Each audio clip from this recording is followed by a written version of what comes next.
नमस्कार मित्रों, उम्मीद करता हूँ आप सभी बिल्कुल ठीक होंगे और क्लास लेने के लिए आप सभी बिल्कुल तैयार होंगे। क्यों भाला भाई, कैसे हो आप? भालाराम भाई, उम्मीद करता हूँ आप सभी सही होंगे। क्रिश, गुड मॉर्निंग भाई। उम्मीद करते हैं कि जो जो बच्चे क्लास के अंदर मौजूद हैं, आप सभी का स्वागत है। और आज की इस क्लास के लिए भी आप तैयार हैं, मतलब ऐसा नहीं है कि क्लास के लिए ही आप तैयार ना हो। ठीक है। और मौसम हमारे यहाँ ऐसा हो रहा है, बारिश जैसा हो रहा है। और अगर मैं कमाल की बात बताऊं, हमारे यहाँ पे इस प्रकार से बारिश जैसे मौसम होने के पीछे का कारण क्या है कि एल नीनो इस बार ज्यादा आएगा। तो इस बार बहुत बुरी गर्मी पड़ने वाली है। अगर आप में से कोई भी छात्र एनसीआर दिल्ली, मतलब एनसीआर क्षेत्र से, यूपी से, राजस्थान से, हरियाणा से, बिहार से और पंजाब से या उत्तराखंड से बिलोंग करता है, उत्तराखंड तो भी फिर भी बच जाएगा, लेकिन बाकी जगह एक मेगा एलनीनो आपको देखने को मिलेगा। बहुत बुरी आपको यहाँ पर गर्मी देखने को मिलेगी। ये रीजन है इसके पीछे का। ठीक है, तो चलिए क्लास को स्टार्ट करते हैं।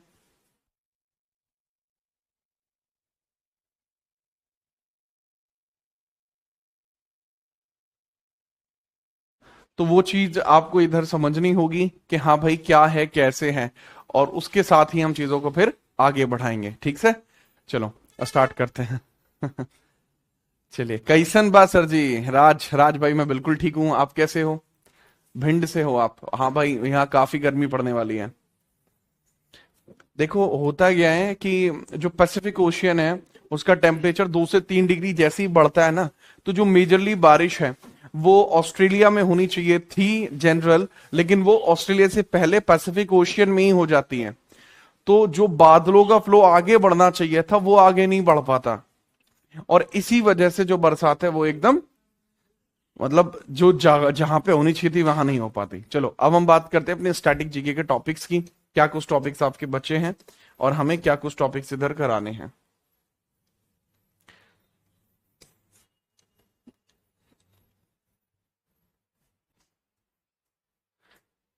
कल रात मैं ऑफिस में से 10:30 बजे आया हूँ।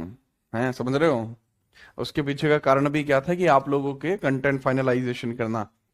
तो यहाँ पे हम स्टैटिक जीके की बात कर रहे हैं, तो एक बार आप मुझे बता दीजिए कौन सा आपका टॉपिक रह गया है। स्टैटिक जीके, है ना? तो स्टैटिक जीके का कौन सा आपका टॉपिक ऐसा है जो बच रहा है, मतलब हुआ नहीं है अभी तक? थोड़ा सा इस बारे में प्रकाश डालिए तो हमें पता लगेगा।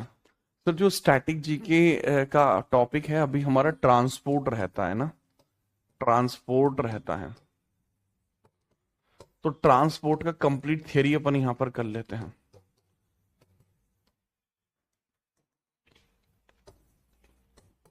कंप्लीट थियरी इसको कर लेते हैं अपन, राइट? तो ट्रांसपोर्ट की कंप्लीट थ्योरी अब यहां पर हम आपको भेजने वाले हैं। ठीक है, याद रखिएगा। अब बहुत ही जरूरी तरीके से हमें समझना होगा कि जो यातायात हम पढ़ने वाले हैं, जिसको हमने कहा यातायात, यातायात हम पढ़ने वाले हैं, उसको थोड़ा ध्यानपूर्वक समझिएगा यातायात को।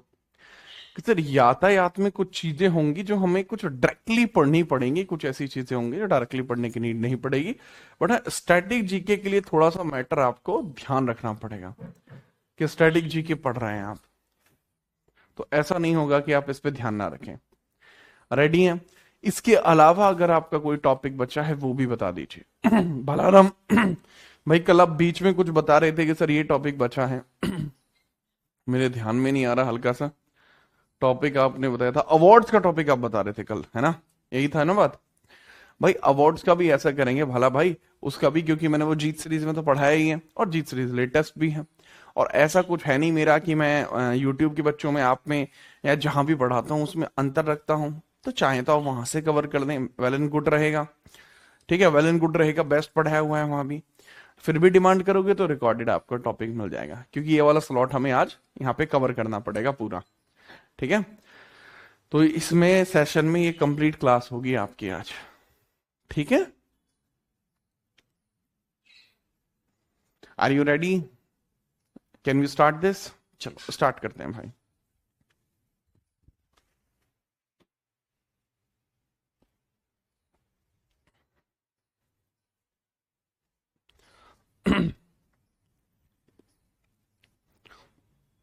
ट्रांसपोर्टेशन, यातायात, एक ऐसा टॉपिक जो सही मायने में ना एक हॉट टॉपिक है आपका, मतलब एकदम ना झिलमिल वाला हॉट टॉपिक है ये, और बहुत इंपॉर्टेंट तरीके से आपको ये अपने लिए याद रखना है। ये ऐसा टॉपिक है जो रिपीटेडली आपको अलग अलग एग्जामिनेशन में देखने को मिलता है। आजकल ये टॉपिक बहुत ज्यादा ट्रेंडिंग है। बहरहाल ये पहले रेलवे में बहुत ज्यादा आता था, रेलवे में तो खैर ये आज भी आता है, लेकिन रेलवे के अलावा ये एसएससी में एंड स्टेट पुलिस में भी आने लगा है। लास्ट ईयर एसएससी के जितने भी एग्जामिनेशन हुए, हर एग्जाम की हर शिफ्ट में इससे क्वेश्चन आया। कारण क्या होता है, क्योंकि ये थोड़ा एक ब्रॉड टॉपिक है, और ब्रॉड टॉपिक होने की वजह से कई अलग अलग स्थानों से इसमें से क्वेश्चन बन जाते हैं। तो उसी चीज को ध्यान में रखते हुए आज मैं इस टॉपिक को आपके सामने पूरा डिस्क्राइब करने वाला हूं। सबसे पहले आप समझिएगा परिवहन का अर्थ क्या होता है, what is the meaning of transportation. तो सबसे पहले हम इसकी मीनिंग की बात कर लेते हैं। Meaning of transportation, meaning of transportation देख लेते हैं। Meaning of transportation, meaning of transportation की बात कर लेते हैं, जो कि एक इंट्रोडक्शन है। इंट्रोडक्शन की हम बात करते हैं यहां पे, मीनिंग ऑफ ट्रांसपोर्टेशन की बात कर लेते हैं। इंट्रोडक्शन क्या होगा, देखो परिवहन का अर्थ है एक ऐसे माध्यम है जो हमें या किसी वस्तु को एक स्थान से दूसरे स्थान तक ले जाए, वो परिवहन होगा। कमाल की बात है, ठीक है, चलो कि भाई मान के चलो कि आपका कोई सामान था, आपका यहां कोई सामान था, और यह सामान इस स्थान से उठाकर, सामान था या आप स्वयं थे, ठीक है, या आप स्वयं थे, हुआ ये कि आप यहां पर थे, आप थे बिहार में, ठीक है, और बिहार से यहां से आपको भेज दिया गया कहां, इधर मध्य प्रदेश में, आपको या आपके सामान को, तो ये ट्रांसपोर्टेशन है। या फिर आपका कोई सामान यहां था बिहार, बिहार से सीधा बर्लिन पहुंच गया, भाई साहब बिहार से कहां पहुंच गया, बर्लिन पहुंच गया, ठीक है, बिहार से बर्लिन पहुंचना यानी वायु मार्ग से गया होगा, तो ये भी क्या, this is also a transportation, है ना, ये भी एक ट्रांसपोर्टेशन है। तो हमें ऐसे ही पता लगता है कि किस तरीके से ट्रांसपोर्टेशन काम करता है। तो इसकी डेफिनेशन के तौर पर आपको केवल इतना ही याद रखना होगा, this is medium of transfer the things from one place to another, not only the medium of transport things but also the persons. ठीक है, इसके प्रकार हैं तीन, स्थलीय लैंड, जलीय वाटर, वायु एयर। अब जब हवा में उड़ते हैं तो उसके लिए कोई सड़क नहीं होती, हवा में उड़ते हैं उसका कोई पैटर्न नहीं होता, क्योंकि हवा के अंदर आपका जो वाई एक्सिस होता है वो तय नहीं होता, और वाई एक्सिस की अनअवेबिलिटी की वजह से हम एक्स एक्सिस के ऊपर सड़क नहीं बना सकते। लेकिन हाँ, इसका जरूर है, परिवहन मुख्य रूप से तीन तरीके से किया जा सकता है, स्थलीय, जलीय तथा वाटर। स्थलीय मार्ग में नेशनल हाईवे और रेलवे आते हैं। अब जो स्थलीय मार्ग होते हैं इसमें कौन कौन से हैं सर, रेलवे हैं, रेलवे भी हैं, और रेलवे के साथ साथ आपके हाईवे भी हैं, हाईवे और रेलवे, इसमें कार चलती है, इसमें ट्रेन चलती है। अब ये जो जलीय मार्ग होते हैं, ये जो वाटर रूट्स होते हैं, वाटरवेज होते हैं, वाटर वेज होते हैं, ये सी पोर्ट्स वगैरह में आते हैं, ये एयरवेज होते हैं जिसमें एयरपोर्ट एंड ऑल आते हैं। तो ये एक तरीके से देखा जाए तो ये इंटरनेशनल लेवल पे चलते हैं। अच्छा, भारत में ट्रांसपोर्ट को विकसित करने में अंग्रेजों का बड़ा योगदान माना जाता है, जिन्होंने व्यापार की लालच में इसका विकास किया था। मतलब देखो, अंग्रेजों का एक बड़ा योगदान है, मेजर कॉन्ट्रीब्यूशन बाय ब्रिटिश है, आपको देखने को मिलेगा, मेजर कॉन्ट्रीब्यूशन ऑफ ब्रिटिशर्स। तो जो ब्रिटिश हैं उनका एक अच्छा खासा कंट्रीब्यूशन दिखाई देगा। उन्होंने ऐसा क्यों किया, सो दैट उन्होंने ऐसा करने के पीछे एक सिंपल सा रीजन था, वो चाहते थे कि ऐसा हो। सर वो पागल थे जो ऐसा चाहते थे, हैं? दरअसल भैया जी वो इस कारण से ऐसा चाहते थे क्योंकि उनको ये पता था कि अगर ऐसा होगा तो उनका जो व्यापार है उसमें तेजी आएगी। किसी भी स्थान पर अगर ट्रांसपोर्टेशन अच्छा है तो वहां का जो व्यापार होगा वो भी अच्छा हो जाएगा। तो मसला यही होता है, इसी वजह से हर कोई इस पर ध्यान देता है। ठीक बात है, ठीक है भाई। अब हम आगे देखते हैं किस तरीके की बातें होंगी। ऐसा नहीं है कि मैं आपसे बात नहीं कर रहा, आपसे डिस्कशन नहीं हो रहा भाई, हमारा डिस्कशन खुल के हो रहा है, और क्लास के जब ये कंप्लीट हो रहा होगा एंड में, मैं एक एक जन से बात करने का प्रयास करूंगा, ठीक है। पहले इसको आप समझिए। आगे अगर हम बढ़ते हैं, हमें पता लगता है कि सबसे पहले समुद्री बंदरगाह को हम समझते हैं। समुद्री बंदरगाह के बारे में बहुत बार सवाल अधिक बनते हैं, तो पहले इसी को देखते हैं। समुद्री बंदरगाह जिन्हें सी पोर्ट कहा जाता है, सी पोर्ट जिन्हें को कहा जाता है, ये क्या होते हैं सर? एक तटीय क्षेत्र, कोस्टल एरिया होता है जो जलीय व्यापार से संबंधित क्रियाओं का संचालन करता है। बंदरगाह मुख्य रूप से दो प्रकार के होते हैं, प्राकृतिक या कृत्रिम। देखो, अगर हम सी पोर्ट की बात करते हैं, यानी समुद्र के जो बंदरगाह होते हैं उनकी यहां पर बात की जा रही है, जैसे ये समुद्री तट पर है। अच्छा, ये दो प्रकार के हो सकते हैं। ये कितने प्रकार के हो सकते हैं? दो प्रकार से। ये कृत्रिम भी हो सकते हैं, आर्टिफिशियल भी हो सकते हैं, नेचुरल भी हो सकते हैं। देखो, नेचुरल जो होते हैं वो अधिकांशतः ज्यादा गहरे होते हैं, ठीक है, ब्रॉड होते हैं, लेकिन यहां पर जहाज वगैरह को रुकने में परेशानी भी हो सकती है। खैर, अगर हम वर्तमान में बात करें, भारत में मुख्य बंदरगाहों की संख्या वर्तमान में 13 है, जिन्हें पूर्वी तट और पश्चिमी तट के बंदरगाहों में बांटा गया है। कुछ बंदरगाह आपको दिखाई देते हैं पूर्वी तट के बंदरगाह, ये ईस्टर्न पोर्ट्स होते हैं, और कुछ आपको देखने को मिलते हैं वेस्टर्न पोर्ट्स। मतलब सिंपल है, जो पूर्वी बंदरगाह है वो पूर्व की तरफ है, और जो पश्चिमी बंदरगाह है वो पश्चिम की तरफ है। ये बहुत ही ऐसा कुछ नहीं है जैसे मैंने आपके नॉलेज में इजाफा कर दिया हो, ये बहुत कॉमन है। तो सबसे पहले हम बात करते हैं पश्चिमी तट के प्रमुख बंदरगाह। पश्चिमी तट के बंदरगाह, मैं जितना बता रहा हूं इतना अगर आपको ये पीडीएफ जो मिल जाएगी इससे भी आप याद रख लोगे उतना भी पर्याप्त होगा। अब यहां समझना, कांडला पोर्ट है सबसे इंपॉर्टेंट। कांडला, कांडला कहां है? गुजरात में। तो कांडला पोर्ट आपको देखने को मिल जाएगा। कांडला पोर्ट बहुत जरूरी होगा, कांडला पोर्ट। तो जो कांडला पोर्ट है आपका, कांडला, कांडला पोर्ट आपको दिखाई देगा। कांडला पोर्ट क्यों जरूरी है सर? इसका नया नाम जो है दीनदयाल सी पोर्ट कर दिया गया है। ये एक ज्वारीय बंदरगाह है। 1947 में कराची पोर्ट के पाकिस्तान में जाने के बाद इसको विकसित किया गया। भारत का पहला सेज है, ये स्पेशल इकोनॉमिक जोन है, जहां से कॉटन, पेट्रोलियम और इलेक्ट्रॉनिक्स का व्यापार होता है।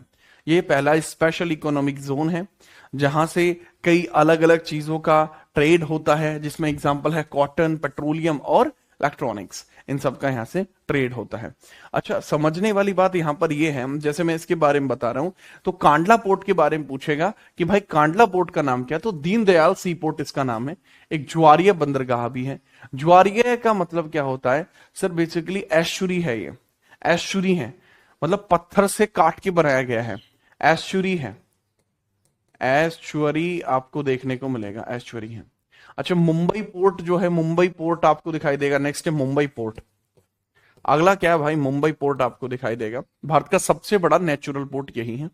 भारतीय कृषि बाजार का प्रवेश द्वार, gateway to the Indian agriculture market बोलते हैं, और ये लार्जेस्ट नेचुरल है, लार्जेस्ट नेचुरल पोर्ट है। ये नेचुरल पोर्ट है लार्जेस्ट लेवल पे। आगे नेहरू या नहावा शेवा पोर्ट, मुंबई पोर्ट का जो वर्कलोड कम करने के लिए ये मुंबई पोर्ट है। अब इसका वर्कलोड कम करने के लिए, कि भाई इस पे वर्कलोड बहुत ज्यादा था, वो कम करने के लिए एक नेहरू या नहावा शेवा पोर्ट बनाया गया था। ये भारत का सबसे बड़ा आर्टिफिशियल पोर्ट है जो 100% डिजिटल है और मशीन से चलता है। मुंबई और नेहरू पोर्ट से पेट्रोलियम, रसायन, फर्टिलाइजर, मुंबई और ये नेहरू पोर्ट से, ठीक है, जवाहरलाल नेहरू पोर्ट भी इसको बोल देते हैं कई बार, जेएल नेहरू पोर्ट भी बोल देते हैं, जेएल नेहरू पोर्ट इसको बोल देते हैं कई बार। तो ये जेएल नेहरू पोर्ट जब इसको बोलते हैं तो सिंपल है, मुंबई और नेहरू पोर्ट से पेट्रोलियम, रसायन, फर्टिलाइजर और ऑटोमोबाइल्स उत्पादकों का व्यापार होता है। तो इन सभी चीजों का इंपोर्ट एक्सपोर्ट यहां चलता है, ठीक है। अब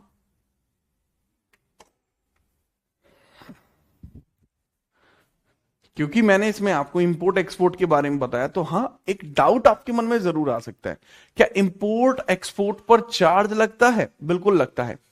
इंपोर्ट एक्सपोर्ट पे चार्ज लगाता कौन है सर? सेंट्रल गवर्नमेंट के द्वारा लगता है। जब यहां पर कोई भी प्रोडक्ट लाया जाए या यहां से ले जाया जाए तो उस पर कस्टम लगता है। तो जो कस्टम चार्जेस होते हैं वो सेंट्रल गवर्नमेंट के द्वारा तय किए जाते हैं। एक और कमाल की बात इसमें समझ लेना, अगर कल को आप सीजीएल के अंदर सेलेक्ट होते हैं और आप कस्टम डिपार्टमेंट में इंस्पेक्टर लगते हैं तो आप इन चीजों को और बारीकी से जान पाओगे, ठीक है, याद रखिएगा। आगे हम देखते हैं मुर्मागांव जो मुरमगांव है, मुरमगांव, मुरमागांव, मुरमगांव पोर्ट, मुरमगांव, मुरमगांव गोवा का पोर्ट है, जुआरी और मांडवी नदी के मुहाने पर है। ये मुरमगांव पोर्ट है, गोवा की जो प्रमुख नदी है जुआरी और मांडवी है, उन्हीं से ये रिलेट करता है। नारियल, मछली, चमड़े और पान के पत्ते का व्यापार यहां होता है। नेक्स्ट है आपका न्यू मैंगलोर। न्यू मैंगलोर कर्नाटक में है, बेंगलोर के पास है। ये गुरुपुरा नदी के मुहाने पर स्थित है। जापान और कोरिया के लिए जो भी आयरन अयस्क जाते हैं वो यहीं से निकलते हैं। ठीक है, चलो नेक्स्ट है कोचीन बंदरगाह। ये केरल में है। ये एक प्राकृतिक पोर्ट है। ये कैसा नेचुरल है, ये कमाल की बात है। ये भी नेचुरल है और ये भी नेचुरल है, ये भी नेचुरल है। तो नेचुरल पोर्ट है, प्राकृतिक है। यह प्राकृतिक बंदरगाह केरल के वेलिंगटन द्वीप पर वेम्बनाड झील में स्थित है। ये कहां स्थित है सर? वेम्बनाड लेक पर स्थित है। ये प्राचीन बंदरगाह है और मसालों के व्यापार के लिए जाना जाता है। आपको याद है जो एक पर्सन था जिसका नाम था Vasco da Gama? Vasco da Gama Bharat में कोचीन बंदरगाह पर ही आया था सबसे पहले। तो ऑब्वियस सी बात हमें वहीं से याद रहेगी कि सर कोचीन बंदरगाह तो केरल में हुआ, तो ये तो नेचुरल हुआ। बिल्कुल नेचुरल है। तो ये हमारे जो हो गए, ये हमारे वेस्टर्न साइड के हो गए। आपने 3 पोर्ट यहां देखे, कांडला, मुंबई बंदरगाह, नेहरू पोर्ट। नेक्स्ट आपने मुर्मा गोवा, न्यू मैंगलोर और कोचीन पोर्ट। तो आराम से आपने 6 पोर्ट यहां पर देखे।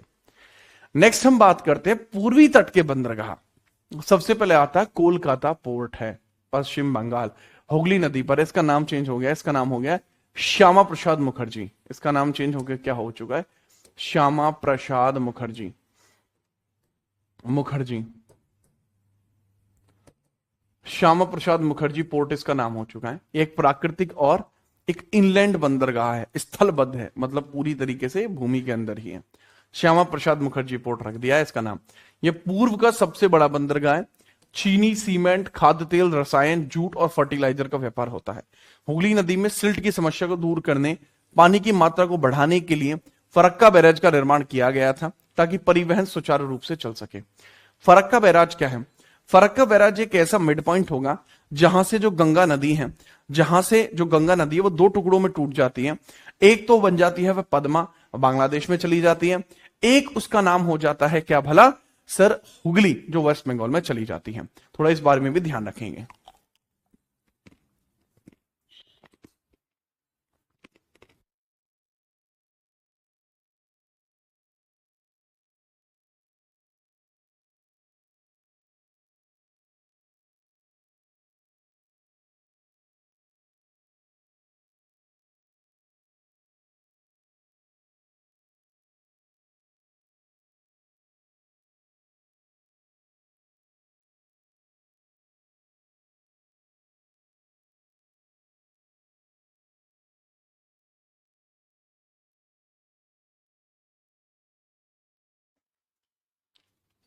नेक्स्ट आप समझेंगे इसमें जो बंदरगाह है आपका, अगला बंदरगाह है आपका हल्दिया।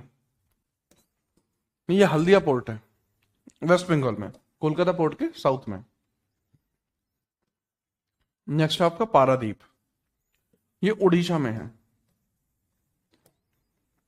देखो बहुत बार बच्चे को पारादीप को लेकर इश्यू होता है, मैं तरीका बता देता हूं याद रखने का। मान के चलो आपका कोई दोस्त है प्रदीप, प्रदीप उड़ता बहुत है, उसी से याद रखना उड़ीसा। प्रदीप नरवाल एक कबड्डी खेलने वाले सुपरस्टार प्लेयर है। हालांकि उनकी किस्मत खराब चल रही है फिलहाल में, लेकिन है तो सुपरस्टार। तो कबड्डी खेलते हुए उड़ते बहुत है वो, उड़ने से उड़ीसा हो जाएगा। और लो एश का निर्यात यहीं से किया जाता है, इंपोर्ट यहां से करते हैं। इसके अलावा अन्य जो है विशाखापट्टनम पोर्ट है, एन्नोर पोर्ट है। विशाखापट्टनम पोर्ट है आंध्र प्रदेश का, भारत का सबसे गहरा और सुरक्षित बंदरगाह इसी को माना जाता है। इसके पास डॉल्फिन नोज हिल है जो बहुत इंपॉर्टेंट है, समुद्री लहरों से इसको सुरक्षित रखता है।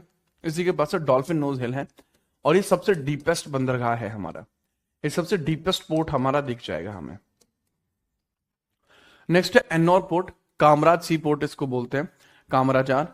ये तमिलनाडु में चेन्नई के उत्तर में स्थित है और यह भारत का पहला ऐसा बंदरगाह जिसे निजीकरण किया जा चुका है, पहला कॉर्पोरेटिव पोर्ट है ये। तो ये जो पोर्ट है this is first corporative port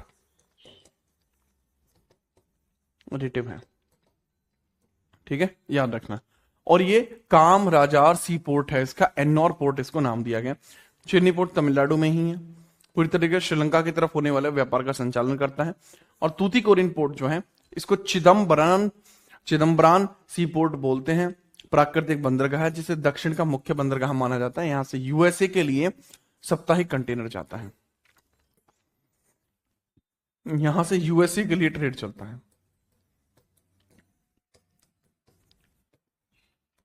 इसको बोलते हैं तूतीकोरिन पोर्ट है, तो बहुत जरूरी हो जाएगा।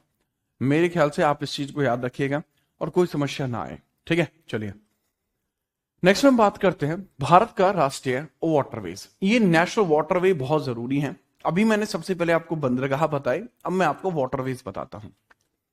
बड़े स्तर का और सबसे सस्ते दाम पर व्यापार जलमार्ग के द्वारा ही संभव है, मतलब heavy scale and cheap, heavy scale and cheap,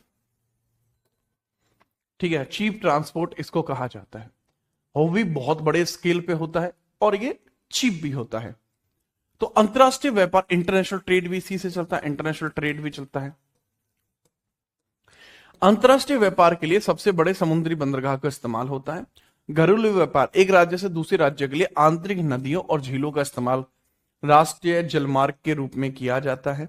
घरेलू जलमार्ग नदी और नहर में उपयोग के तौर पर बनाए जाते हैं। फैक्ट फाइल क्या है? इसकी शुरुआत राष्ट्रीय जलमार्ग प्राधिकरण के द्वारा हुई थी, national waterway authority of India की वजह से हुई थी, जो 1986 में बनी। वर्तमान में भारत में उपयोग किए जाने वाले कुल वाटरवेज की संख्या 111 है। अब मेरी बात को समझना, क्या आप 111 के 111 वाटरवेज याद कर सकते हो?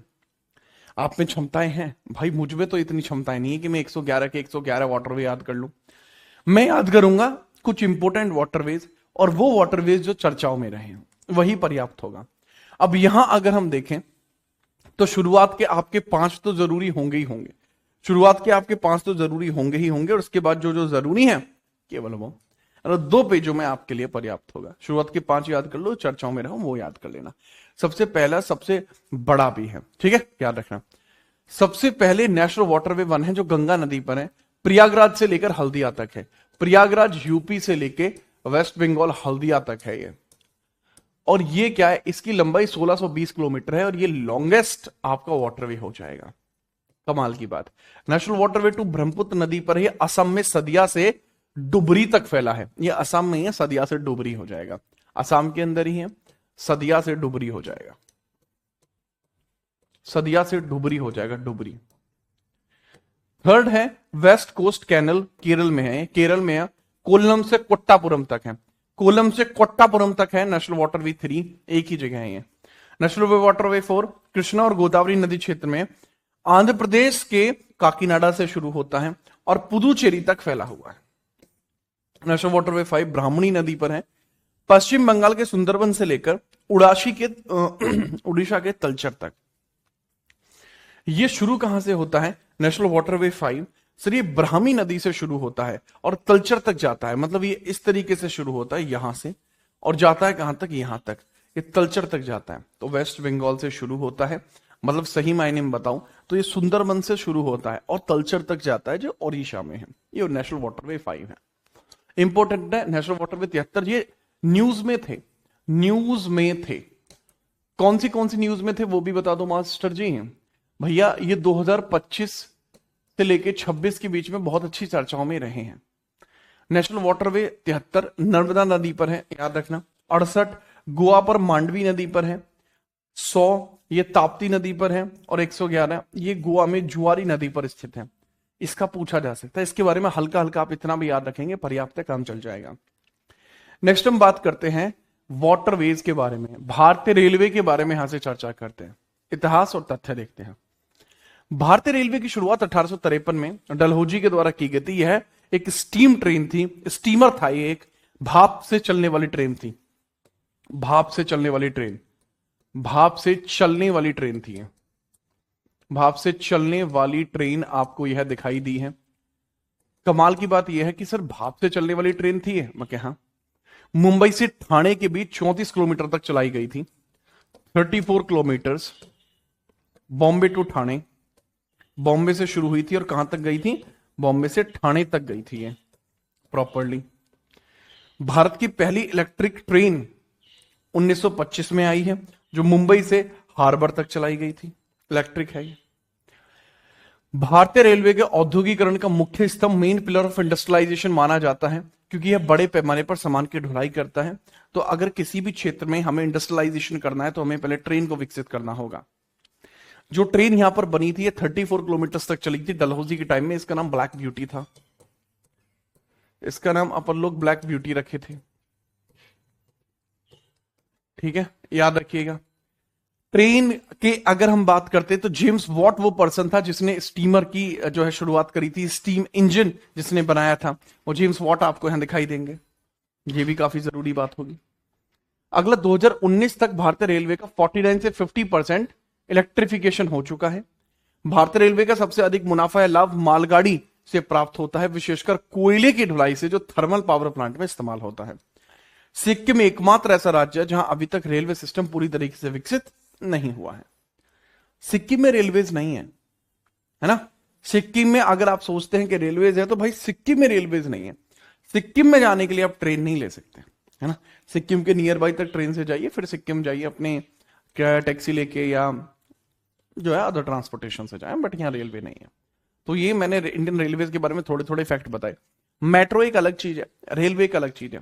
हालांकि दोनों दिखने में ऑलमोस्ट समान है, कार्य प्रक्रिया भी समान है, बट मेट्रोज जो बनाई जाती है वो मेट्रो सिटीज के लिए बनाई जाती हैं, जिसका कार्य है केवल लोगों को एक स्थान से दूसरे स्थान तक ले जाना है। उसका काम किसी प्रोडक्ट को ढोना नहीं है, और ट्रांसपोर्ट में सबसे इंपॉर्टेंट काम ही ढोने का होता है।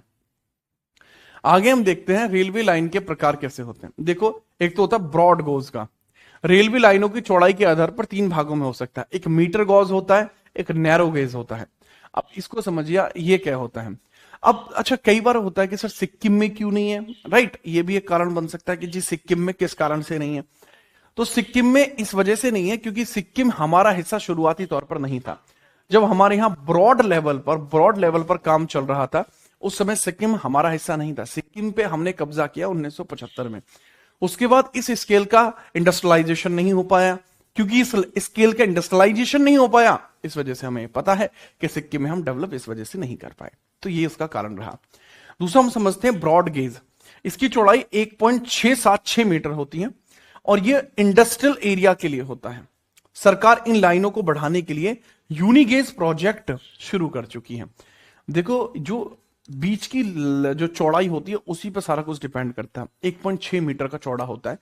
अगर आप मेरी हाइट की बात करोगे तो जो मेरी हाइट है वो लगभग आपकी है 1.6 मीटर के आसपास, नहीं मेरी ज्यादा है, 8.5 मीटर के आसपास मेरी हाइट है। तो अब ये सोच लो ये कितने चौड़े होते होंगे, तुम्हें बहुत कम लग रहा है। अगर आप में से कोई बच्चा है जो 160 सेंटीमीटर ऊंचा है, ठीक है, लंबा है, तो उसकी लगभग इसकी हाइट होगी, ठीक है, मतलब इसकी ठीक ठाक मान लीजिए 5 फुट 6 इंच के आसपास इसका हिसाब किताब है, 5 के आसपास का हिसाब किताब है, ठीक है, याद रखिएगा, ठीक, ओके। नेक्स्ट हम बात करते हैं मीटर गोज। ये 1 मीटर चौड़ा होता है, कहीं भी बना दिया जाता है। हिली एरियाज में 0.762 मीटर का बनाया जाता है। जितना पतला होगा उस पर उतनी ही कम गति से चलना पड़ेगा, वहां गिरने के चांसेस कम हो जाएंगे। जितना चौड़ा होगा गिरने के चांसेस बढ़ जाएंगे, लेकिन उसमें तेज गति से चलाया जा सकेगा। इसी वजह से इसको प्लेन एरियाज में बनाया जाता है कि खूब खुल के तेज चलाओ। तो ट्रेन का रहता है ऐसा। अब बहुत सारे लोग ट्रेन में बैठ भी जाते हैं, है जी, लेकिन ट्रेन के बारे में पता भी नहीं है, तो ये भी तो बताना पड़ता है जी। तो इसको आप ध्यान रखेंगे। आप इसको एक बार स्क्रीनशॉट ले लो क्योंकि ये बहुत जरूरी है।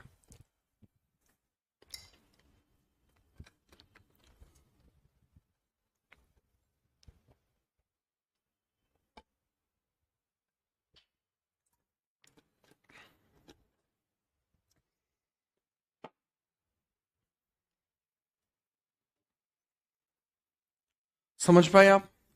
बहुत बढ़िया। आगे हम बात करते हैं। नेक्स्ट हम बात करते हैं नए स्टेशन। सबसे बड़ा रेलवे स्टेशन कौन सा? पूरे विश्व का सबसे बड़ा रेलवे स्टेशन है ग्रैंड सेंट्रल टर्मिनल, जो न्यूयॉर्क का है। जबकि भारत का सबसे बड़ा है स्टेशन पश्चिम बंगाल का हावड़ा। स्टेशन की बात कर रहा हूं। सबसे बड़ा रेलवे प्लेटफॉर्म पूरे विश्व, भारत का सबसे बड़ा रेलवे प्लेटफॉर्म कर्नाटक का हुबली है। लंबाई 1500 है। इससे पहले ये रिकॉर्ड जो था ये 1300 मीटर के साथ गोरखपुर के पास था। ठीक है, इससे पहले ये जो रिकॉर्ड था किसके पास था? गोरखपुर के पास था। गोरखपुर उत्तर प्रदेश के पास था। सबसे बड़ा रेलवे जंक्शन, विश्व का सबसे बड़ा रेलवे जंक्शन है शिकागो, और भारत का सबसे बड़ा रेलवे जंक्शन है हावड़ा। ठीक है, नंबर ऑफ ट्रेन की वजह से इस रेलवे जंक्शन को बताया जाता है। ठीक है, याद रखना। अगर हम बात करते हैं नेक्स्ट, भारत की विशेष और सुपरफास्ट ट्रेन कौन कौन सी होंगी? सर, वंदे भारत एक्सप्रेस है भारत की सबसे तेज चलने वाली ट्रेन है, जिसकी स्पीड 180 किलोमीटर प्रति घंटा है। पुराना इसका नाम ट्रेन 18 था, जम्मू कश्मीर से वाराणसी के बीच चलती है, पहले चलती थी। अब वंदे भारत एक्सप्रेस भारत के अलग अलग क्षेत्रों में चलती है। ये ट्रेन 18 के बारे में है। विश्व का सबसे ऊंचा रेलवे पुल, इसके नाम चिनाब ब्रिज है, 359 मीटर की ऊंचाई पर जम्मू कश्मीर में रियासी में स्थित है।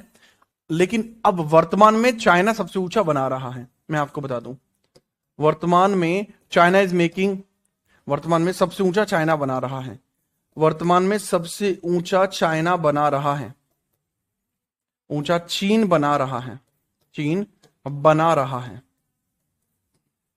वर्तमान में सबसे ऊंचा जो है वो चाइना बना रहा है। ठीक है, चलो अगला है, यूनेस्को में भी शामिल है कालका शिमला, ये 1999 में शामिल किया गया था। ठीक है, नीलगिरी 2004 और 5 के आसपास ये शामिल किए गए हैं, बट याद रखना नीलगिरी भी है, टॉय ट्रेन भी कहते हैं। नैरो गेज ट्रेन जंगली जानवरों वाले क्षेत्रों से गुजरती है, ये भी नैरो गेज ट्रेन है। दार्जिलिंग ये चाय और कॉफी के लिए, ये भी नैरो गेज है। और छत्रपति शिवाजी टर्मिनस ये स्टेशन है, पश्चिमी घाट में आता है, जहां कई वाटरफॉल मौजूद हैं, और ये एक स्टेशन हो जाएगा। तो ये कुछ फैक्ट्स हैं जो मैंने आपको बताए। सबसे लंबे रेलवे मार्ग और अंतरराष्ट्रीय ट्रेनें, देखो बात को समझिए। विश्व का सबसे लंबा रेलवे मार्ग, ये विश्व का सबसे लंबा रेलवे मार्ग है सर। इसको ट्रांस साइबेरियन रूट कहते हैं, जो व्लादिवोस्टॉक से सेंट पीटर्सबर्ग तक फैला है। इसकी लंबाई 9289 किलोमीटर है। व्लादिवोस्टॉक यहां पर है और ये पिट्सबर्ग तक जाता है, यहां तक पूरे रशिया को इस प्रकार से घेरे हुए है। तो 9289 किलोमीटर का है। ठीक है, जो काफी एक लंबा चौड़ा हो जाएगा। अच्छा, अंतरराष्ट्रीय, भारत और बांग्लादेश के बीच एक मैत्री एक्सप्रेस और बंदर एक्सप्रेस चलाई गई है, इंटरनेशनल एक्सप्रेसेस होती हैं। भारत का सबसे बड़ा जो रेलवे मार्ग है वो असम के डिब्रूगढ़ से कन्याकुमारी तक फैला हुआ है। असम के डिब्रूगढ़ से ऐसे और सीधा कन्याकुमारी तक है, और ये 4200 किलोमीटर का रास्ता है। इस पर भारत की सबसे अधिक दूरी तय करने वाली ट्रेन विवेक एक्सप्रेस चलती है। दोनों के बारे में मैंने आपको बता दिया कि विवेक एक्सप्रेस कहां से कहां तक चलती है, 4200 किलोमीटर दूर चलती है, और ये असम के डिब्रूगढ़ से लेकर कन्याकुमारी तक जाती है। इंटरनेशनल लेवल पर रशिया के अंदर जो ट्रेन है, जो व्लादिवोस्टॉक से लेकर पिट्सबर्ग तक जाती है, 9280 किलोमीटर की इसकी दूरी है, और यह 4200 किलोमीटर की दूरी तय करती है। ठीक है, तो इंडिया और इंटरनेशनल दोनों के अंदर ही मैंने आपको ठीक ठाक बताया है।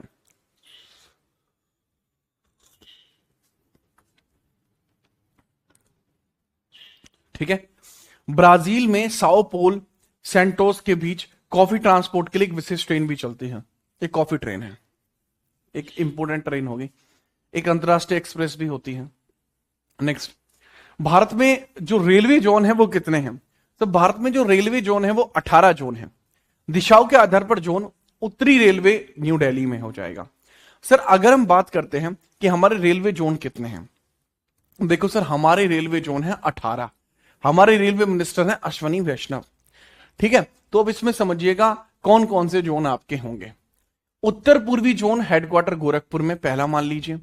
उत्तर पश्चिम जयपुर, हुबली कर्नाटक में आपको देखने को मिलेगा, तीसरा हो जाएगा। अगर हम बात करें, उत्तर पूर्वी गोरखपुर है, उत्तर पश्चिम जयपुर, हुबली कर्नाटक हो रखा है। ठीक है, पश्चिमी रेलवे, वेस्टर्न रेलवेज आपको देखने को मिलते हैं, वेस्टर्न रेलवेज आपको देखने को मिलेंगे, रेलवेज आपको दिखाई देंगे, वेस्टर्न रेलवेज। इसको तीसरा नाम दे देता हूं। सेंट्रल रेलवे का मुख्यालय मुंबई में होगा भैया, ये चौथा हो गया है। राइट, उत्तर पूर्वी रेलवे ये तो हो चुका है। ठीक है, ये तो हो चुका है 4। ठीक है, 5 दक्षिणी रेलवे चेन्नई में है। ठीक है, अगर हम बात करते हैं, छठवां है ईस्ट कोस्टर्न रेलवे भुवनेश्वर है, और साउथ कोस्टर्न रेलवे विशाखापट्टनम है। ईस्टर्न रेलवे कहां पे है? पूरी तरीके से कोलकाता है। ठीक है, 6 7 के बाद 8वें नंबर का ये रहा। उत्तर रेलवे 9वें नंबर का ये रहा। 10वें नंबर का आपका कौन सा हुआ हो जाएगा? उत्तर पूर्वी, जो नॉर्थ ईस्ट फ्रंटियर रेलवे होता है। 11वां हो जाएगा पूर्वी रेलवे बिहार में है। 12वां वेस्टर्न रेलवे जबलपुर में है। उत्तर मध्य 13वें नंबर का हो जाएगा, उत्तर मध्य 13वें नंबर का हो जाएगा। साउथ मिड रेलवे जो है वो 14वें नंबर का हो जाएगा। दक्षिण पूर्वी आपका कहां हो जाएगा, 15वें नंबर का बिलासपुर में है 14वां। साउथ ईस्ट जो होगा वो बिलासपुर में, साउथ ईस्ट मिडल जो होगा वो बिलासपुर में है।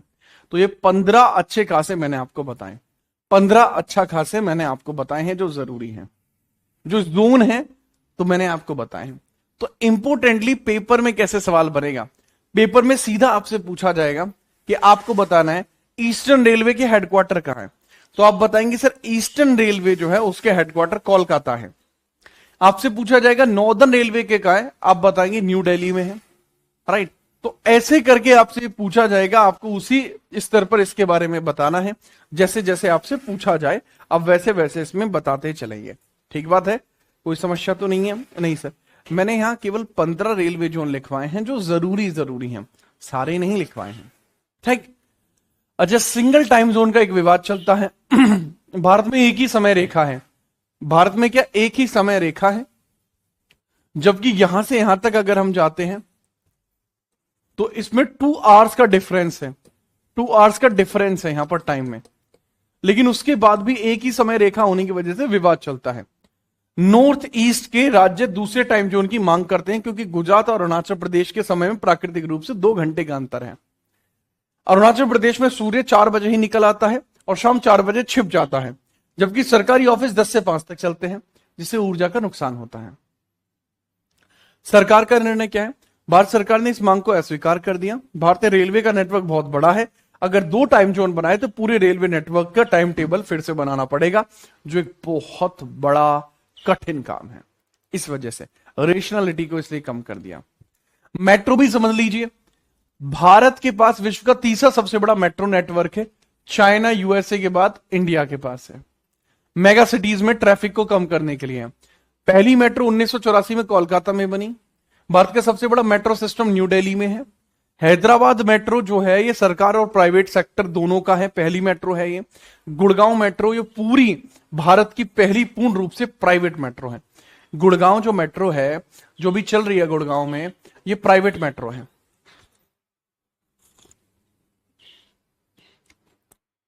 और पूरे भारत की सबसे पहली प्राइवेट मेट्रो ये हो जाएगी।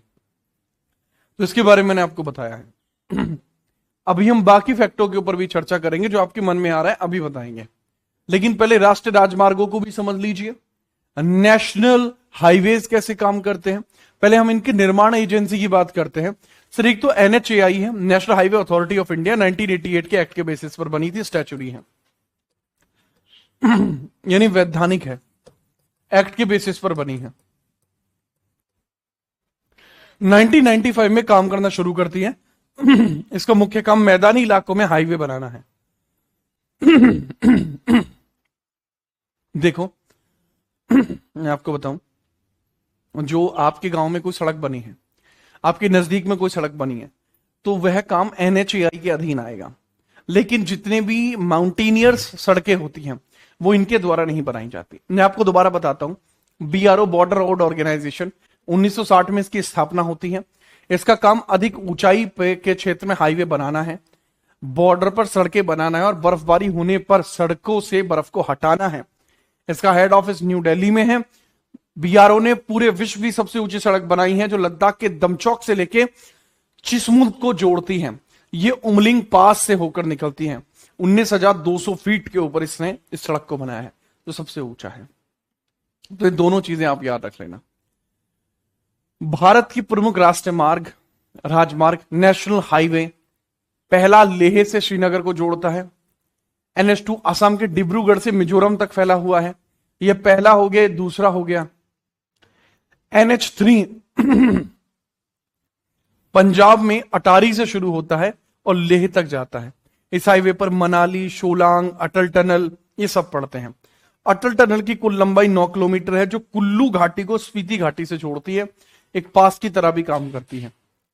इसके बाद अब समझना NH4 अंडमान निकोबार में है। श्री विजयपुरम पोर्ट ब्लेयर का नया नाम है, यहां से लेकर चिड़िया टापू तक फैला हुआ है, बर्ड आइलैंड तक फैला हुआ है।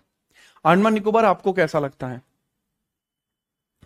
अंडमान निकोबार मस्त जगह है, मतलब अलग ही लेवल की जगह है अंडमान निकोबार, पूरे मजे आ रहे होते हैं अंडमान निकोबार में। ठीक है, इसको समझना।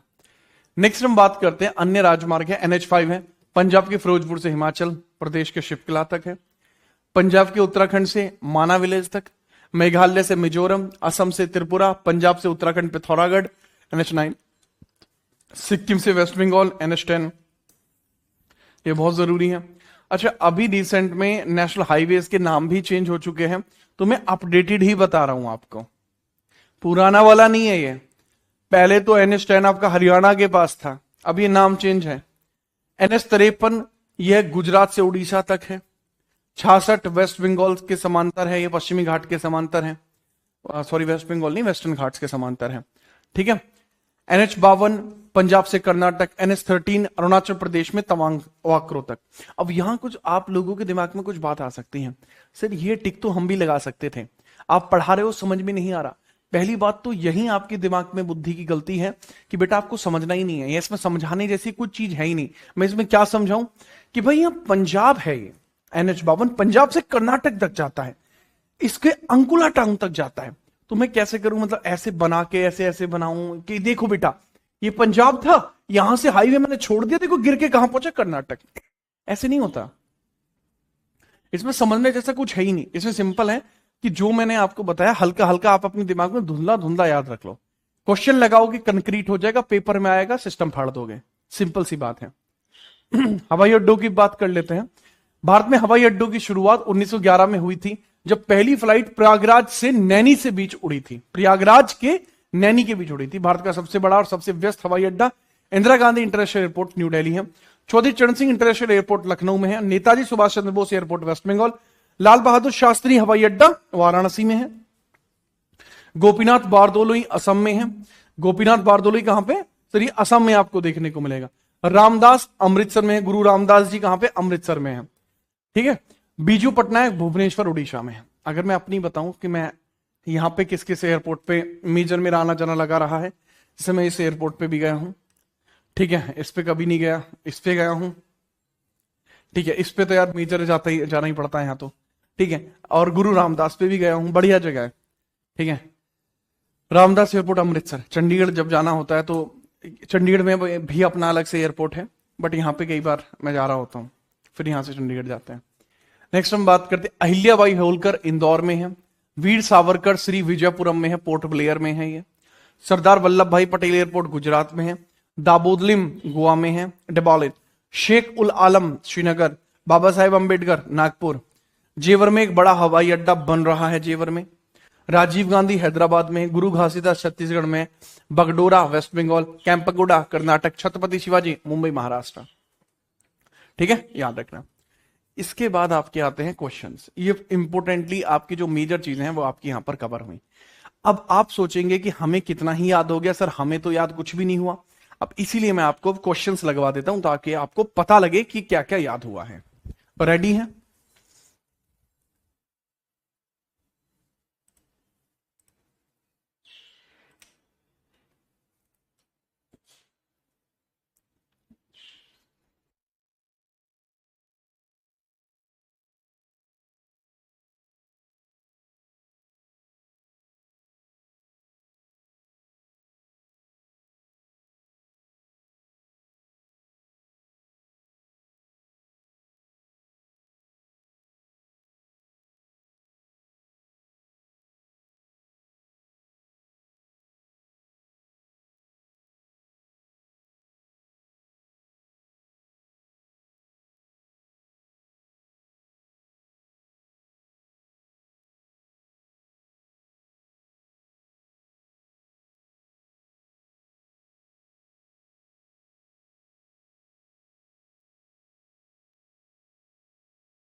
भाई सबको रिप्लाई मिलेगा, टेंशन मत लो।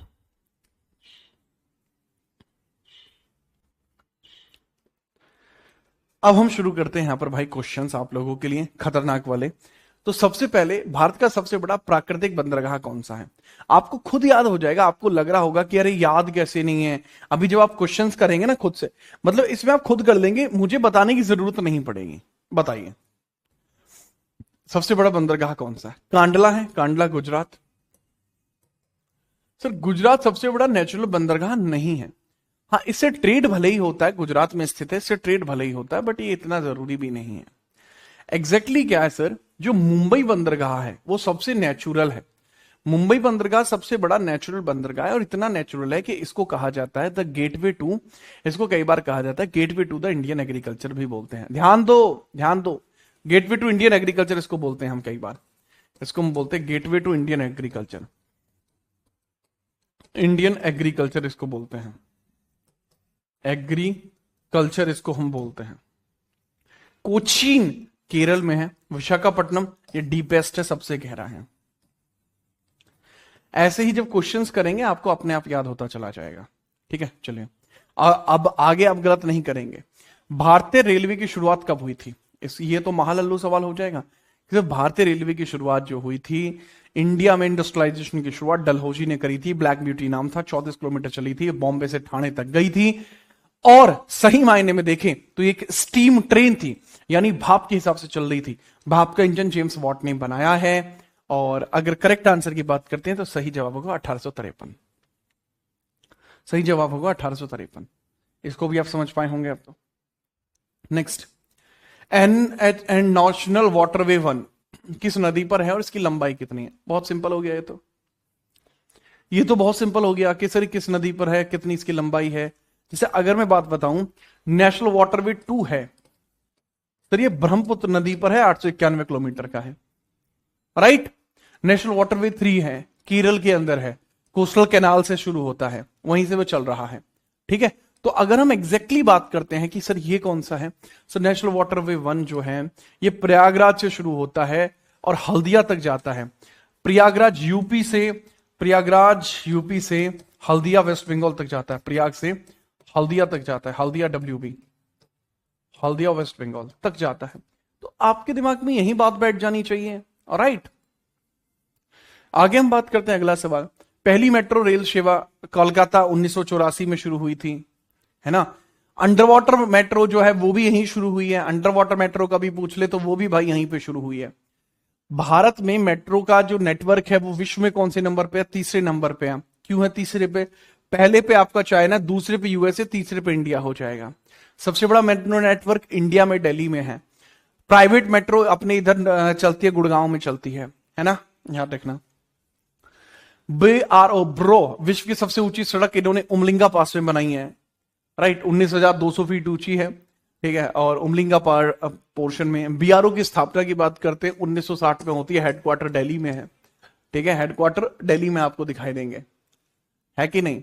नेक्स्ट है आपका अगला, भारत की पहली इलेक्ट्रॉनिक ट्रेन जो चली थी मुंबई से हार्बर 1925 में चली है। भारत का सबसे लंबा नेशनल हाईवे आपको कौन सा दिखाई देता है? सबसे बड़ा नेशनल हाईवे अपना कौन सा है, इसके बारे में बताओ। ठीक है, कितनी इसकी लंबाई है ये भी बताना। सर 4113 किलोमीटर है, 4113 किलोमीटर है, और ये श्रीनगर से कन्याकुमारी तक है। कश्मीर में तू कन्याकुमारी तेल बेचने जाए, बाकी ये दुनिया सारी। पहले ये NH7 के पास रिकॉर्ड था, फिर NH27 के पास ईस्टर्न कॉरिडोर के तौर पर भी कहा गया था एक टाइम पर, बट अब ये श्रीनगर के पास है। कांडला बंदरगाह भारत का पहला SEZ है। सर ये तो सही स्टेटमेंट लगा मुझे तो, राइट। नेहरू पोर्ट भारत का सबसे बड़ा आर्टिफिशियल पोर्ट है, ये भी सही लगा। मुर्मा गोवा पोर्ट महाराष्ट्र में नहीं है, गोवा में है, गोया में। तो पहला और दूसरा सही है, तीसरा गलत है। समझे? जुआरी और मांडवी नदी के तट पर नहीं है मार्मगोआ। क्या बात करते हो तुमने। निम्नलिखित कथनों पर विचार करें। विशाखापट्टनम बंदरगाह भारत का सबसे गहरा बंदरगाह है, सही है। एन्नोर कामराज भारत का पहला निजीकृत है, यह भी सही है। चेन्नई पोर्ट एक प्राकृतिक बंदरगाह है, जो चेन्नई का पोर्ट है वो एक प्राकृतिक बंदरगाह आपको दिखाई देगा, नहीं ये आर्टिफिशियल है। पहला और दूसरा सही है। Chennai port is not natural, Chennai port is not natural, Chennai port is artificial. Next, भारतीय रेलवे के बारे में कथन है। भारत में सर्वाधिक रेलवे राजस्व मालगाड़ी से प्राप्त होता है। पैसा जो बनता है वो मालगाड़ी से ही बनता है, क्या थे? सही है। सिक्किम में है पूरी तरह रेलवे नहीं है। ब्रॉड गॉज की चौड़ाई 1 मीटर होती है। सर ये गलत हो गया, 1.676 मीटर होती है इसकी। वो तो मीटर गॉज होता है जो 1 मीटर का होता है। तो पहला और दूसरा तो सही है, बट तीसरा गलत है कि नहीं है? अरे खुल के खेल पा रहे हो अब तो। लो 11वां कथन है, भारत सरकार ने 2 टाइम जोन की मांग को अस्वीकार कर दिया। सही बात है। 2 टाइम जोन बनाने पर भारतीय रेलवे पूरी तरीके से टाइम टेबल नई सिरे से बनाने पड़ते हैं। दोनों बात सही है। हुगली नदी पर फरक्का बैराज का निर्माण किया गया। सही है। कोलकाता बंदरगाह में गाद की समस्या से निपटने के लिए जल परिवहन बाधित हो रहा था, इसलिए उसको बनाया था। करेक्ट है। व्याख्या भी सही कर रहा है यार वो, ठीक है। व्याख्या भी सही जोर की कर रहा है एकदम। आगे, निम्नलिखित बंदरगाह को उनके राज्य से सम्मिलित करिए। न्यू मैंगलोर पोर्ट कर्नाटक में है, पहले का सी होना चाहिए। पारादीप मैंने बताया था, परदीप है उड़ता घना है भाई साहब, ओडिशा। दूसरे का डी होना चाहिए, पहला ही होगा। तीसरे का बी होगा अब, और कोचीन का केरल होगा। ठीक बात है, आराम से मैच कर पाए। ठीक है। नेक्स्ट, अब नेशनल वाटरवेज को भी हमें मैच करना है। जैसे ब्रह्मपुत्र असम पे आपको नेशनल वाटरवे 2 दिखाई देता है, तीसरा आपको दिखाई देगा, ठीक है, केरल में वेस्टर्न कोस्ट कैनाल। अब आसानी से आप मैच कर पाएंगे। हाँ, जो सबसे लास्ट है ये आपको पता रहना चाहिए, गोवा में है। 73 आपका नर्मदा में, चर्चाओं में था। तो सिंपल है, इसमें भी ए आंसर आपका सही हो जाएगा। इसमें भी आपका ए आंसर सही हो जाएगा। मैच द फॉलोइंग तो है यार। ये रहा 15वां सवाल। स्वर्णिम चतुर्भुज के बारे में कौन सा कथन गलत है? स्वर्णिम चतुर्भुज क्या है? सर स्वर्णिम चतुर्भुज एक तरीके से देखा जाए तो भारत के अंदर ना एक हाईवेज का एक जाल था, और जो आप समझना दिल्ली से मुंबई और मुंबई से चेन्नई, ये NH48 है। दिल्ली से मुंबई ये NH48 है, ना कि 27। अटल बिहारी वाजपेयी ने 1999 में शुरू करा था, 2012 में पूरा हुआ है। दिल्ली, मुंबई, चेन्नई और कोलकाता को आपस में जोड़ता है, 4 मेजर सिटीज को जोड़ता है। दिल्ली से मुंबई वाला NH48 है, ना कि NH27। ये गलत था, ठीक है, याद रखना। जो ईस्टर्न वेस्ट कॉरिडोर है, पोरबंदर से असम को जो जोड़ता है, वो NH27 है। NH27 कौन सा है? जो पोरबंदर से असम को जोड़ता है, जो पोरबंदर से असम को जोड़ता है। पोरबंदर से असम को अगर आप जोड़ेंगे तो वह आपको यहीं दिखाई देगा, ठीक है, याद रखेंगे। शाबाश। एक क्वेश्चन और एडिशनल करा देता हूं। यूनेस्को में शामिल आपके कौन से यूनेस्को में शामिल हैं, इसके बारे में आपसे पूछा जा रहा है। जरूर बताना कि सर शामिल कौन कौन से हैं। कालका शिमला रेलवे एक नैरो गॉज है, ठीक है। नीलगिरी टॉय ट्रेन भी है। दार्जिलिंग रेलवे कॉफी के बागानों से गुजरती है। दार्जिलिंग कॉफी के बागानों से गुजरती है, नहीं, चाय के बागानों से गुजरती है। चाय ले लो है, ये गलत हो गया। छत्रपति टर्मिनस पश्चिमी घाट में, ठीक है, पहला दूसरा चौथा हो गया, ठीक है, ये कंप्लीट हो जाता है। इसको आप बहुत अच्छे तरीके से अब याद रखेंगे। आपसे एक सवाल है कि जो गोल्डन क्वाड्रिलेटरल है, इसको आप कमेंट करके बताएंगे कि गोल्डन जो क्वाड्रिलेटरल है इसकी डिस्टेंस कितनी है और कनेक्टिविटी किस किस तरीके से। मैंने बता दिया NH28 है, NH27 है, NH48 है, NH27 है, जो इससे रिलेट करता है। अब यह आपको बताना है, ठीक है। अब अगला टॉपिक अगर आप चाहते हैं तो जरूर आप बताएंगे, ठीक है, बेहतरीन। अब मुझे बता दीजिए, जिस बच्चे को कोई डाउट है तो वो बच्चा आप बता देगा, डाउट वाला जो भी बच्चा है, ठीक है। डाउट वाले जितने बच्चे वो एक बार आएंगे, हाथ उठाएंगे जी कि हमें डाउट है माट साहब। तो डाउट वाले बच्चे एक तरफ लाइन से आ जाओ, डाउट वाले बच्चे एक तरफ लाइन से आ जाओ।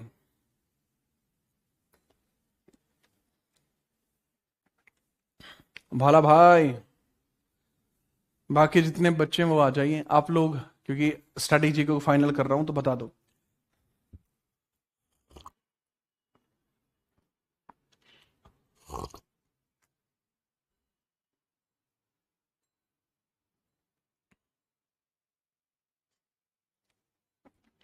एक तरफा बता दीजिए। अजय बच्चे, वो आपको प्रीवियस ईयर क्वेश्चन के साथ मिल जाएगा। सो पॉलिटी और स्टैटिक जीके के मॉक कहां से करें? यार मैं ऐसा करूंगा कि पॉलिटी और स्टैटिक जीके के लिए भाला चाहो तो आप खुद से प्रैक्टिस कर लेना किसी भी जगह से किताब लेके, या फिर बहुत जल्दी ही मैं ना बुक पब्लिश करा रहा हूं प्रैक्टिस के लिए ही। श्याम कह रहे हैं झील वाला टॉपिक है क्या? यार मैंने ज्योग्राफी में कवर करा दिया है झील वाला, और 2 बार कवर कराया है, ऐसा नहीं है 1 बार कवर कराया हूं, क्योंकि एक बार गलती से मैंने नॉर्थ इंडियन लेक्स करा दी थी, ठीक है, और फिर मैं अगले दिन फिर छुट्टी पे थे, सैटरडे की वजह से मैं भूल गया फिर, तो फिर मैंने दूसरा चैप्टर शुरू कर दिया, बाद में बच्चों ने पूछा तो मैंने फिर दोबारा कराया। अच्छा, अगर आपको ऐसा नहीं है कि ये कंप्लीट हो जाएगा तो फिर हमारी दोबारा कभी मुलाकात नहीं होगी, क्योंकि एक मुलाकात जरूरी है साथ होने के लिए, तो यार कमाल की बात यह है कि आपका कोई भी डाउट है आप 8923395887 यहां भेज सकते हैं, आजीवन काल भविष्य में भी जब चाहें भेज सकते हैं, मैं हमेशा मौजूद हूं। चाहें तो आप इंस्टा भी कर सकते हैं jeetrana.77 पर, jeetrana.77 पर आप इंस्टा भी कर सकते हैं।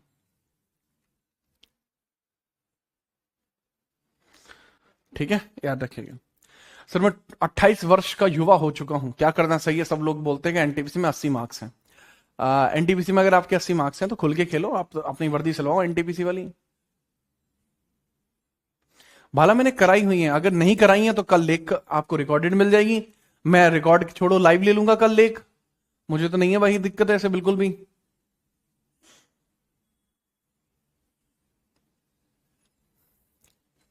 वर्ल्ड ज्योग्राफी तो स्टार्ट करूंगा ही मैं आपकी 1 तारीख में, वर्ल्ड ज्योग्राफी स्टार्ट हो रही है आपकी 1 तारीख में, आपकी वर्ल्ड ज्योग्राफी स्टार्ट हो रही है।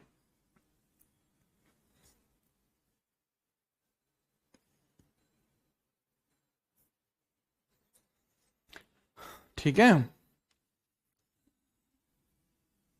नहीं भाला भाई आपकी आपकी अलग होगी, भाला भाई आपकी बैच में अलग होगी, भाला नाम आपकी बैच में अलग है भाई।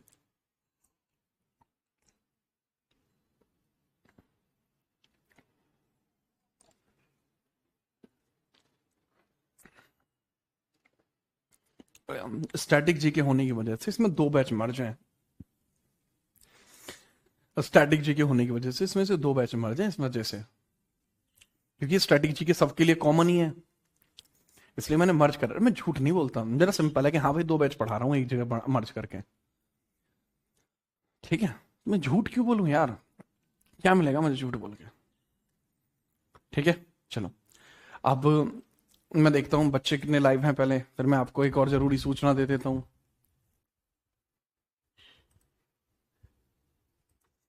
पता ही नहीं लग रहा है बच्चे कितने लाइव हैं यार, एक बार कमेंट करके बताना कितने बच्चे लाइव हैं, फिर मैं एक सूचना दे दूं आपको।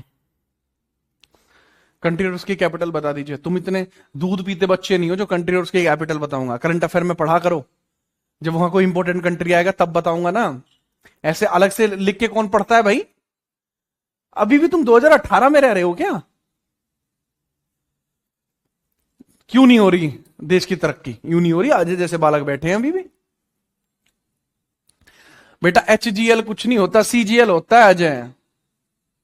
अरे भाला भाई आप तो हो ही यार, बाकी बच्चों का पूछ रहा हूं कौन कौन है। देखो भाई, जो जो बच्चे मौजूद हैं मेरी बात को बहुत ध्यान से समझना, आप सब मेरी बात को बहुत ध्यान से समझना, आप सभी, आप लोगों के लिए ही जो है ना हमने एक चैनल क्रिएट करा था, आप लोगों के लिए एक चैनल क्रिएट करा था हमने, decode with Rana, decode with, ठीक है, राणा। तो डिकोड विद राणा जो चैनल क्रिएट किया गया है, अगर हो सके तो यार आप अपना समर्थन दे दीजिए, ठीक है, आपके समर्थन के अभिलाषी हैं कि आपका समर्थन आए तो थोड़ा सा इसमें आप देख पाए। बाकी आपको वीडियोस कैसी लगी हैं इसके नीचे कमेंट करके जरूर बता देना, ठीक है, कि इसमें क्योंकि यार हमारे एंड से बहुत मेहनत हुई है यार इसके लिए, मतलब ये मान लेना बहुत मेहनत करी है इस चीज के लिए। अब जैसे हिंदूज वाला था ये, इसमें तो यार बहुत ज्यादा ही मेहनत कर दी थी, ठीक है, इतनी ज्यादा मेहनत करी थी जिसका कोई जवाब नहीं भाई, ठीक है। चलिए, तो that is very very quite important, देख लेना भाई, ठीक है। तो एक बार अपने हिसाब से आपको जो ठीक लगे बट देखना जरूर, ठीक है, देख लेना, ठीक है। इस पर टॉपिक आज इस पे वीडियो आने वाली है, किसकी भला आप सब जानते हैं। भाला भाई आप मुझसे पढ़ रहे हो ना, आप CGL के लिए पढ़ रहे हो, ये मान लेना, आप तुम CGL निकालोगे इस बार आप, ठीक है, पेपर फॉर्म भर देना, जो जीके पढ़ा रहा हूं उतना पढ़ लेना, मैं जीके की गारंटी ले सकता हूं आपकी, ठीक है। बट इसको यार ऐसा हो सके तो अपने मित्रों तक जरूर भेज देना, ठीक है। आज के लिए इतना ही, कल मिलते हैं। जय हिंद, वंदे मातरम।